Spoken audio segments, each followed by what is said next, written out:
Today I visit with Daniel Fishback of Florissant, Missouri. I'm Rick J., and this is Spotlight on the Arts.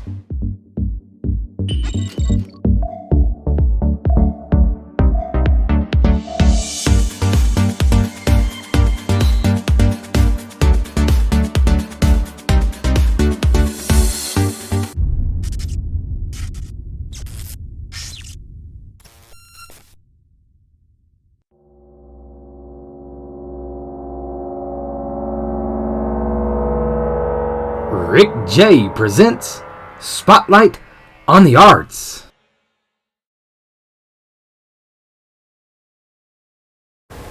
Welcome everyone to Spotlight on the Arts. We're on the road again. This time we're visiting with artist Daniel Fishback from Florissant, Missouri. Again, please join me in welcoming Daniel Fishback, the artist. We're at his home and studio in Florissant, Missouri. So Daniel, I've been looking forward to this for a long time, and so I sure appreciate you taking time out today and sharing your art world with us. Thank you, Rick. I'm happy that you selected me to do an interview with. Thank you, sir. Well, Daniel, first I always like to ask if you could tell us a little bit about Daniel Fishback for the viewers. So maybe there's something they could relate to as an artist or even a human being just enjoying that art. So tell us a little bit, if you would, about Daniel Fishback. Okay. Well, I've been married now for 52 years and have two grown kids and two grandchildren. And I'm a pretty active person. I paint, I teach, and I volunteer at Heartland Art Club. And I've been painting for about 22 years or so, and love it. But I also love to teach, and I do quite a bit of that. In fact, I just came back from a semi-private lesson that I was on. And where do you teach? Well, I teach several places. I teach at Heartland Art Club occasionally, and I teach at St. Peter's Cultural Arts Center. Been teaching out there for 4 or 5 years. And this particular semi-private lesson is in a lady's home. She invited us to come there and have the class in her home. Oh, excellent. Yeah. That's always comfortable. Well, your artwork really speaks well for you. And we'll get into some more of that technical and, shall we say, techniques, what have you. Sure. Where you've shown here the last year, you've shared with me. We'll share that in a second part. Well, can you tell us how you became inspired to be an artist? Sure. I always admired the Impressionist painters and enjoyed seeing their work whenever I possibly could. And another thing that I always liked was to see people painting in movies and TV shows. And I always thought, that looks so relaxing and it's so much fun. Someday I hope to do that after I get through raising a family and making a living for everyone. Yes. Mm-hmm. That's how I started. Oh, I see. So you basically just inspired by looking, so many walk into a certain venue or an art show or what have you, and then the lights go off and say, I'd like to do that. So yeah, I love to go to museums and even art fairs and stop by the booths at art fairs. It's always fun. Oh, I see. Yes. Well, great. Well, what really continues your artist and your passion to do art, I guess we could call it. Right. I think the thing that makes me continue to be passionate about it and inspired is when my peers tell me that my work has really gone to another level. That makes me feel, wow. I study a lot in addition to painting, and that makes me feel like, okay, what I'm doing is working, so I'm going to keep doing it. I know with my personal art, I try to reach that next level again, so I can relate to that.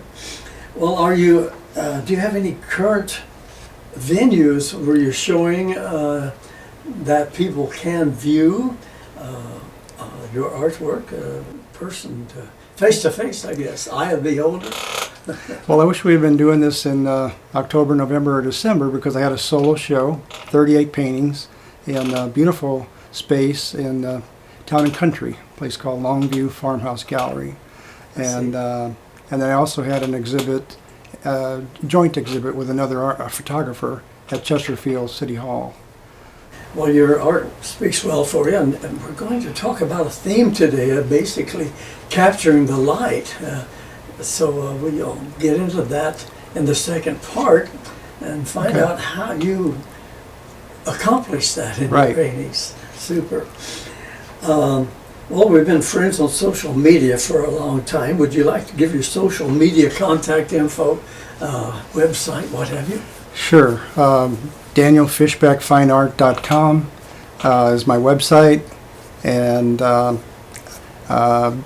Facebook.com, D Fishback without the K. And I'm also on Pinterest and Saatchi Art, Artfinder, Twitter, a whole lot of them. But if you Google my name, a lot of things will come up. Well, Daniel, we're going to take a tour and look, not only look at your techniques, what have you, but we'll also like to ask you to take us a tour on some of the paintings of your favorites, and those exhibited in your own home, on the walls or in a frame. Well, Daniel, we must take a break, so make yourself comfortable while we look at these special messages. After the break, Daniel will fill us in on his favorite subject matter, materials used, and his special way of completing a work of art, with any special techniques maybe that he would share that he uses, and maybe he'll share those with you. He will also share with you his special talent of capturing the light in the landscapes. So get your notepads ready and your pen. We'll be right back. Stay with us. There's more to come on Spotlight on the Arts.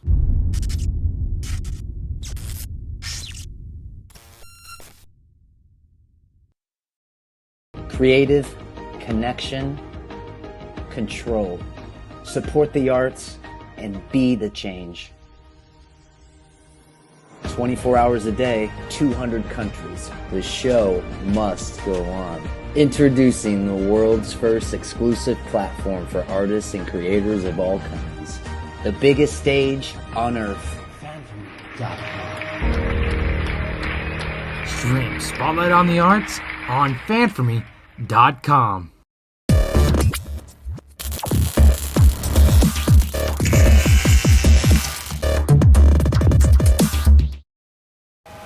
Stream Spotlight on the Arts on GIAJ Global Media OTT Network. Google us or find us on Roku, Amazon Fire.tv, or Apple.tv. Welcome back, everyone. I continue my discussion chat with special guest artist Daniel Fishback of Florissant, Missouri. Daniel, before the break, you shared a lot of information, so let's continue along those lines of thought and expression. Would you please describe your type of art and how you came about that and your skills considered, and did you at some time have any formal training? A three-part question. Yeah. Well, I consider the type of art that I do a form of contemporary impressionism. I like to suggest as opposed to detailing as much as possible. Yeah, so that's kind of my type of art. And if I had to choose, I paint about anything, but if I had to choose a favorite, I'd say landscape. Landscapes, I see. Now, do you, so that is your basic favorite subject matter would be landscapes? Yeah, and oftentimes they'll include buildings to make them more interesting. And what is your favorite medium to work with? Well, I've worked in watercolor, and I do that occasionally, but my favorite medium is oil paint. Yes, your even your watercolors are so impressive. So that takes a real talent, I believe, to control the watercolor. It's the hardest kind of painting I think there is. I agree with that. I agree. Sure, it's not like in sixth grade, you know. Right. It's a little bit different. Well, let me ask you this: can you step us through the process of completing a project?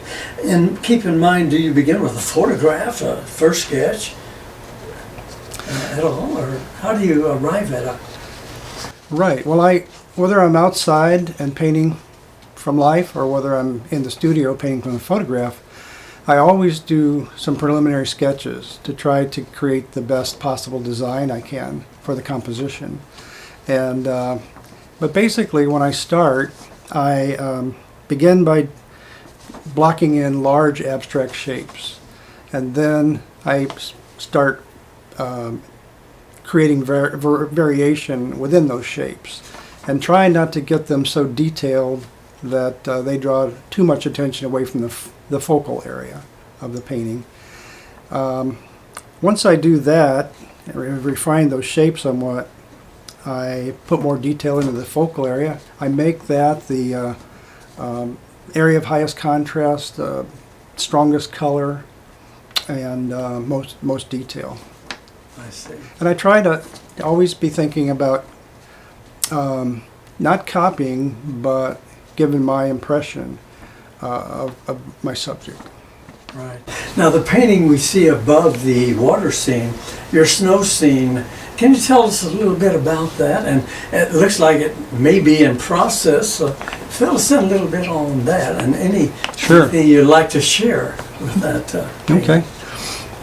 Well, when the snow came, from which that painting started, I was painting in the studio, and it was a beautiful snowfall, and there was sun out, and so it made it really pretty. And I wanted to go up there and paint in the snow and actually paint the scene from life, but I couldn't tear myself away from what I was working on in the studio, so I wound up later in the day, in the later afternoon. I took my camera up there and I walked around and took a lot of photos, and this was one of them. And it was a great time of day, what us artists often call the sweet light of the day, that late afternoon warm light. And the shadows were long and the light was warm, and so the photographs were really nice, and that's how I started that. Well, is there one technique that you would maybe share? We're going to get into how you capture your light, but is there one technique in preparation of a canvas that you like to work with? I know Billy O'Donnell likes to work with linen on I think hardboard. So how do you prepare? Well, that's my favorite too, is linen on hardboard. And so I used to make those. I'd buy canvas and cut the boards and then glue them on. But as I've gotten older and lazier, I tend to just buy them, and they're not that expensive. So that is my favorite substrate to paint on. Right. Now, do you start with a dark background, a white canvas? Or? No. I often will kind of tone the canvas to take away the pure stark white. It's actually easier to see your colors on something that's toned rather than white. So that's how I start. Your colors would punch out more rather than try to blend into a white background. I understand. That's right. Yes. Now, this painting we were just talking about, you're sharing with me that you might bring in some warmer colors, some catch lights in the snow or what have you. Can you explain warm to those viewers worldwide what you mean by the term warmth? Okay. Well, it would be a color that's more saturated, and it would be on the warm side of the color wheel. So all of these colors that go from the yellow down to the violet would be the warm side. So those are the warm colors. Your yellows, warms. Yellows, oranges, reds, oranges, red violets, and violets. Oh, yellow green. I know I get that question, and I try to cover it once in a while. But it's nice to get it on tape. I think that's the first time I've asked that question. Okay. And I see you've designed to the right your color wheel for maybe a project that you're working on. Right. That was actually for a class. For a class? I see. Excellent. So this painting we're looking at above, this is one that you're going to be adding some warmth to. Yeah, I've been kicking that idea around for a while. And so what I'm going to do is create a clear glaze, and I'm going to put some opaque warm color paint into it, perhaps an orange or a yellow orange, and I'm going to paint it all over the whole canvas, fairly thick, and then I'm going to wipe most of it off. And it'll leave within the pores of the canvas, if you will, it will leave those warm colors that I add, or that warm color that I added, and everything will just come up a notch. So that's basically would be called a glaze. Glazing. Mhm. Okay. Right. Great. Uh-huh. Now the painting below, you wanted to share that as a favorite, I understand. Right. Well, my wife and I took a road trip in 2019, and we went up to the Northeast, and we visited Rockport, Massachusetts, and Gloucester, and also went up to Acadia. And while I was in Gloucester, I got to see some of Groupet's paintings, a famous master painter, Emile Groupet, and then his son also had some paintings in this gallery. And so I went in there and took a whole lot of photos, and I bought his book, and I've been studying his techniques. And when I got back, I set up a series of paintings I was going to do from that trip, and this was one of them. And I was inspired by Emile Groupet when I chose how to paint this. Oh, excellent. It's a beautiful piece, and you was awarded. It did get a 4th place in the Missouri Valley Impressionist Society online show. Excellent, excellent. Yeah. Well, let's get into this capturing the light in a landscape. Okay. How would you define that and kind of educate our viewers worldwide on capturing? How do you capture the light in that landscape? Right. Well, the first thing I do when I start a painting, I mentioned blocking in the large abstract shapes. I also, at that time, I create a value pattern, a pattern of lights and darks, and I exaggerate those values. I can always come back later and change them, adjust them. And the same thing with color. I tend to push the color to something much more vivid than what I'm actually seeing.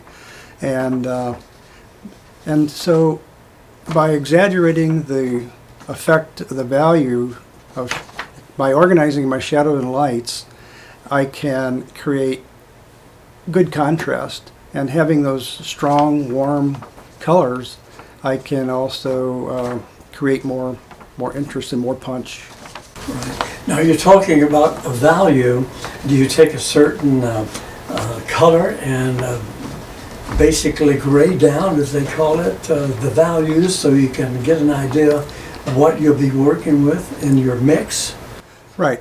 I do gray down my colors some, but I try not to gray them too much. I'm trying to use, in the last year, I've been trying to use more vivid colors, less grays, and always be thinking about putting a color down as opposed to painting a gray.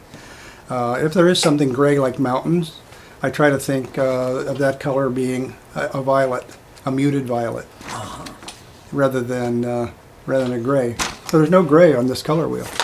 That's true. No brown either. Right. Now, I'm seeing more and more that people are presenting their paintings, working with them with a more prominent color scheme, a lot more vivid. Yes. That seems to be the trend rather than the old masters who did so much graying down, it appeared, in my views. Right. So I'm glad to see that people are picking up those values and presenting them on the canvas. So it really draws you into the painting. So by doing that, by creating a real strong pattern of shadow and light and strong colors, but both warms and cools, that's how I create that effect of capturing the light. Right. That's how you capture the light. I Right. see. And that light can be in any value that you put on the canvas. It can be. Depending, I guess, again, on where the placement. Right. Yeah. Yeah. And so, for instance, with this painting, I simplified the background to make sure the attention went to the boats, and the boats, the most detail in the boats would be this one and then that one next to it. And so what I did, and what I try to do always, is to create the look of detail without making it actually too much detail. I only want to paint enough that I can interpret my subject without making it over detailed, because you can detail a painting to death. Right. You can kill it. You can kill it very easily. Yes. The most important part of a painting is the composition. And one of the things that many artists overlook is doing preliminary sketches. And when I teach, I always tell my students that and I really work hard at trying to convince them of how important it is to do those thumbnail sketches and to take that time, whether you're outside or whether you're in your studio. If you do that, you can come up with the best design for your painting, and you'll be much more likely to have a successful painting than if you skip that step. Well, great. Thanks for sharing that information. Sure. And a couple tidbits that we can take to heart and work into our scheme of things, you might say, and those people viewing worldwide. Well, Daniel, the COVID-19 pandemic has really had an effect on one being able to exhibit in most venues.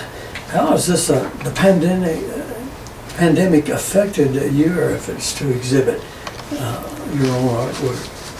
Well, since I wasn't running around to plein air events and very many exhibits for much of the time, I was able to spend a whole lot more time in the studio and be quite productive.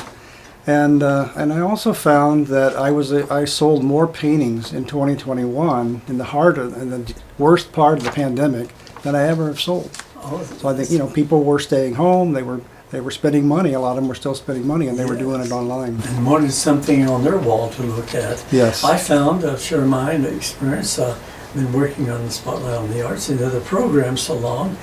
Finally, when the pandemic came about and we locked down, I found time to paint. And so then last year, 2021, I was actually able to get out and exhibit some of my work from my end. So it was really a great thing for me that it came along in the sense of making me take the time to bring out the brush and the canvas. Right. Yes. It was a good thing in that sense of the word. Well, your favorite piece then, what would you like to say about it? Your favorite piece, if you have one? It's really hard to say I have one favorite. I mean, I have a number of favorites. Well, you're going to give us a tour in a moment, and Yes. so maybe you can highlight some of those. And both of those would be one of my favorites. Oh, super. Yeah. Well, once again, Daniel, you do commission work, so would you like to go ahead and give us that contact information? Sure. Again, it's the website, the danielfishbackfineart.com, and just go to contact the artist, and there you can fill out and ask your questions there and give me an idea what the project would be like. Okay. Well, let's take time out for a tour now of the home and some of your paintings. So, Okay. Sounds good. We'll head for Well, my wife and I were fortunate to be able to visit my daughter and her husband and my grandkids in Belgium. My son-in-law is a civilian government employee, and he was working on a NATO base there. And we visited a lot of places. Definitely Paris was one of them, in France. And we went to the Normandy region of France also. And one of the unique places in the Normandy region is a town called Étretat. And the thing that makes it so unusual is that they have these high cliffs, and when the cliff comes down to the water, it makes these natural arches. And if I can point over here, you can see a little bit better of one of those arches. And I did a series of 4 of these paintings, and I captured a lot of detail in the figures. That's one of the things that I did, and tried to give it that look of depth, and I think hopefully I achieved that. But it was a lot of fun doing those series. About 7 or 8 years ago, I was invited to do a show in a gallery in Denver, Colorado. And I drove out there because I had lots and lots of paintings to take to the gallery. Unfortunately, my son and daughter-in-law live in Morrison, just a suburb of Denver. And so one of the beautiful things there, close to where he lives, within a couple of miles, is this beautiful stream in this park called Laro the Bear. And I'm an avid fisherman, fly fisherman, and so while I was there in my free time, I would go out and paint in the morning, and then I would fish. And I would do that every day. And then, to me, that's it doesn't get much better than that. Well, Rick, I'd mentioned to you about taking the road trip in 2019, and one of my favorite places while there was Rockport, Massachusetts. It's the most friendly town you could ever imagine. And I took a lot of boat pictures while I was there, a lot of fishing boats, and I love painting boats. And so this is one of them, and I used a lot of vivid color in there, and good, I think, light and shadow, and I think it came out pretty well. Well, I'm like a lot of other artists that paint a lot, and I run out of wall space. That's common among us. So I tend to place my paintings on the hearth here of the fireplace, and down on anyway, I place them on the fireplace both above and below. And it works out to be a pretty good display. A lot of paintings in one area. Two of these paintings up here I'll mention were paintings that I did for a class demonstration. And one of them is this one right here. It was a class that I taught at Heartland Art Club, and a little village of Elsa, Illinois. And then this one is of a park that's about 2 miles from here, called Sioux Passage Park. And I've done a number of paintings from that area. And this one, again, I tried to use vivid colors, much more vivid than was in the photograph. This one is one I did from a photo. Done them all these from a photo. And here again, I was really trying to push the vividness of the color and create that sense of strong shadow and light, which helps to create that, what I call capturing the light.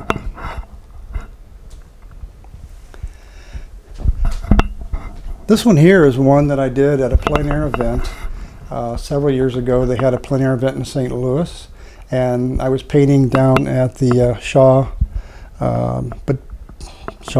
Garden, and so it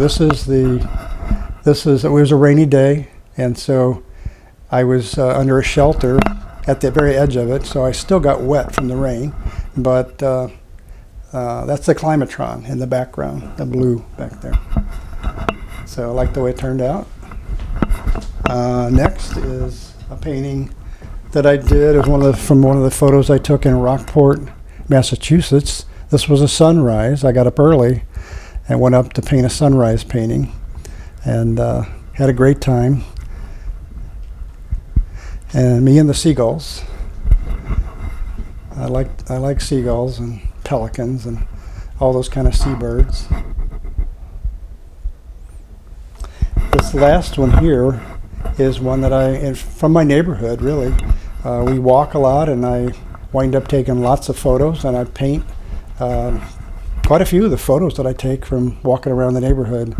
And this one was in the autumn, as you can tell, and it was a vivid scene, but I made it a lot more vivid by really exaggerating the colors and creating much more saturated color. So you got those real bright reds and oranges and yellows and oranges on the grass. Well, thank you, Daniel, for giving us a tour and some insight to your world of art. I sure appreciate you taking the time and inviting myself and Spotlight on the Arts to cover your art world. So thank you very much. Well, thank you, Rick, very much for putting up with being patient to hear my whole story. Well, it's a great story and great art, so we sure appreciate it. Thanks so much. Thank you, sir. Well, that winds up another exciting road trip, this time to Florissant, Missouri, with artist Daniel Fishback. Thank you, viewers, for watching worldwide now, thanks to the streaming networks of GIAJ Global, OTT Network, and Fan4Me. I'm Rick J. saying, see you next time. Stay healthy and be safe.